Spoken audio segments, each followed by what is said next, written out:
Hi, 4E and 4W. Happy Tuesday, March 25th. This is our third online social studies lesson, and we're going to follow up on Elizabeth's lesson from last Friday.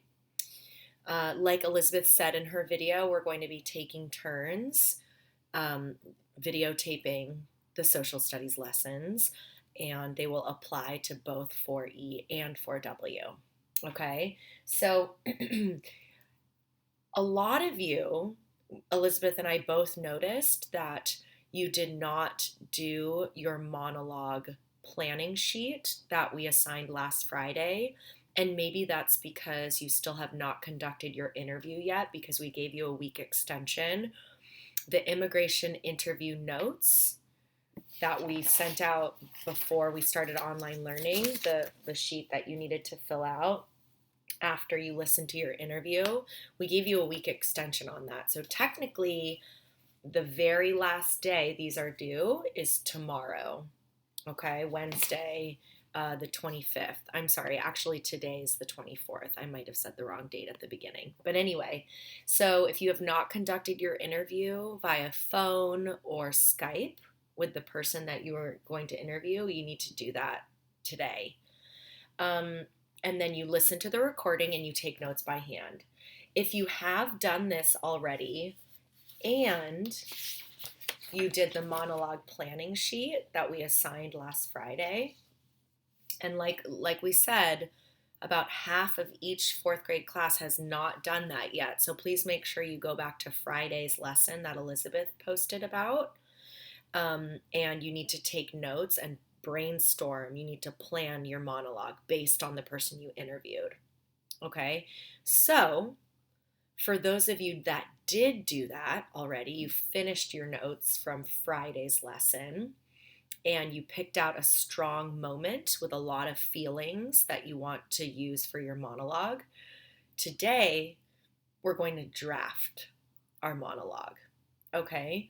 And in the assignment, we posted the example based on Carla. So we took this planning sheet that you saw last Friday, and we used this as an example to write the monologue.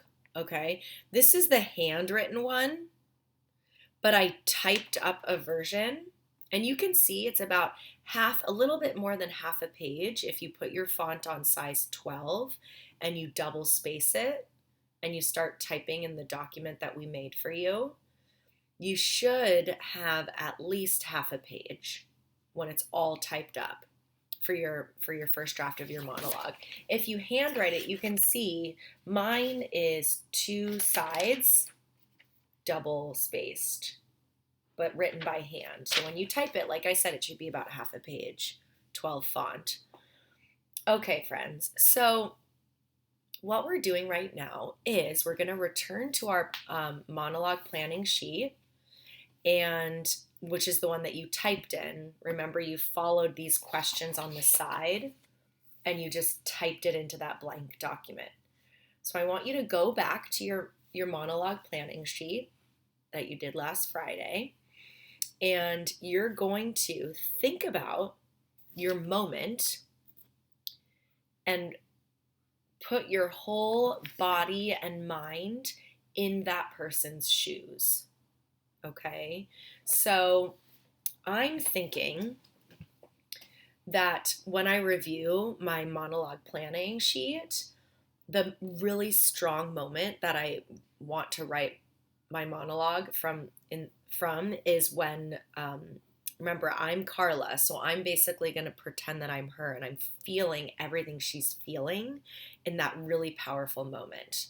So I picked the moment when she was reunited with her mom after the long journey when they were separated for a long time, when Carla was passed over the border with a coyote that her parents hired, and then when they were finally reunited. So there was so much emotion in that.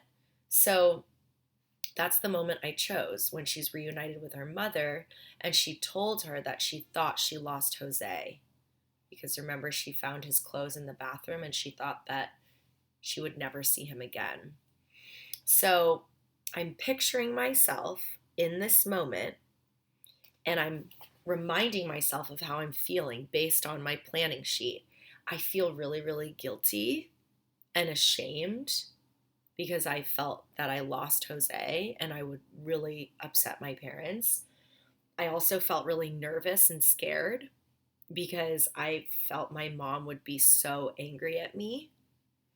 But then also a little bit of a feeling of gratefulness because I'm relieved to be reunited with my parents again after so many weeks, right?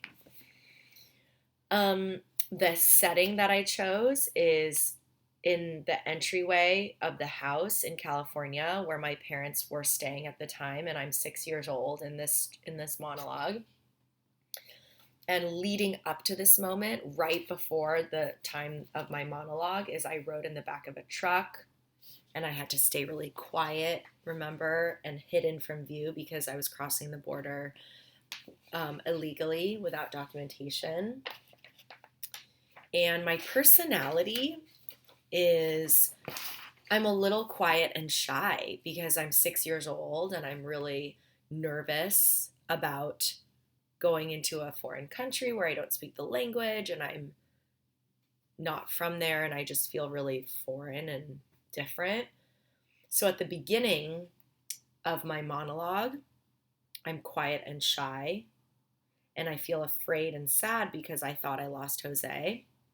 And then at the end, I change quite a bit. I become really calm because I'm so relieved when I realize that Jose was not lost and I'm reunited with my parents. So it's a mixture of really strong feelings.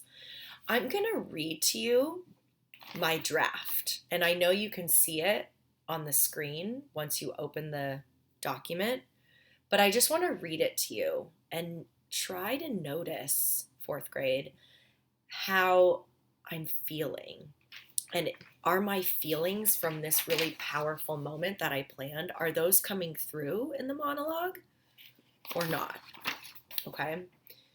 So I'll always remember the moment I saw my mother, the moment we were reunited after the weeks-long journey, when I was without her, traveling for miles and miles, hidden and passed from a coyote to family members, until we finally met again in California. I had to tell her. I had to tell her that I lost Jose. I lost my brother. I was 6 years old and I was in charge of making sure he was with me at all times.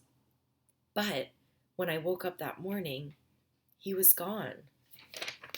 We were in the house together the night before, but when I woke up, he was gone. My heart was beating so fast and my eyes were stinging.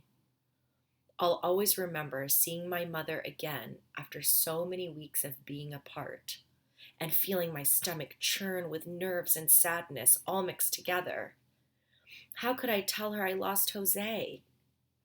How could I even form the words? My eyes welled up with tears.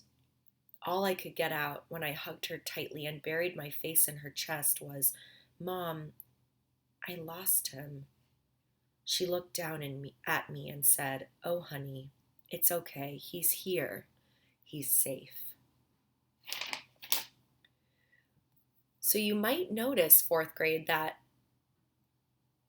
monologue from Carla's perspective, I'm not telling my whole immigration story. I'm not telling the part about the truck, about hiding with my brother and sister, about staying in the house and the food that we ate or anything like that. I'm picking the one single moment that I planned on my sheet with all the strong feelings. And it does tell a little bit. There is a beginning, middle, and end. The beginning is the backstory about what happened right before she was reunited with her family, but it's really focused on the feelings. It's not about the events. So when you're writing your first draft of your monologue today, I really want you to close your eyes and picture yourself as the person that you interviewed and put yourself in their shoes. What is that really strong feeling and what is that moment that they're experiencing? Maybe it's a really joyful moment. I know that a lot of you interviewed immigrants who came to America because they got a great job opportunity, or they got into school, or maybe they married someone who was from America. So your monologue does not have to be something, scary or nerve wracking like Carla's moment. It could be a really joyful moment. So you need to picture yourself as the person that you interviewed and focus on that moment that you planned on your planning sheet. Okay. You'll also notice that at the beginning of my monologue, I wrote, "I'll always remember." That's a really good way to start your monologue. And I know a lot of fourth graders in the past found that helpful. So that can be your sentence starter. I'll always remember the moment, ... Okay. I also wrote it again. I'll always remember seeing my mother again after so many weeks. So you can use that as your sentence starter for your opening of your monologue. Okay. Remember, it should be about half a page at least. It can be longer, but minimum half a page, 12 font, double spaced. Okay. And refer back to your planning sheet if you have not done so already. Okay. Good luck, fourth grade. On Friday, we're going to return to our monologues. And remember, if you have not finished your interview and taken your notes, tomorrow is the very last day you have to do this, because then you have to catch up on Thursday and do your planning sheet. Okay, because everyone needs to write their first draft by Friday. Okay. Good luck, fourth grade. Let us know if you have any questions by posting a private comment. Bye.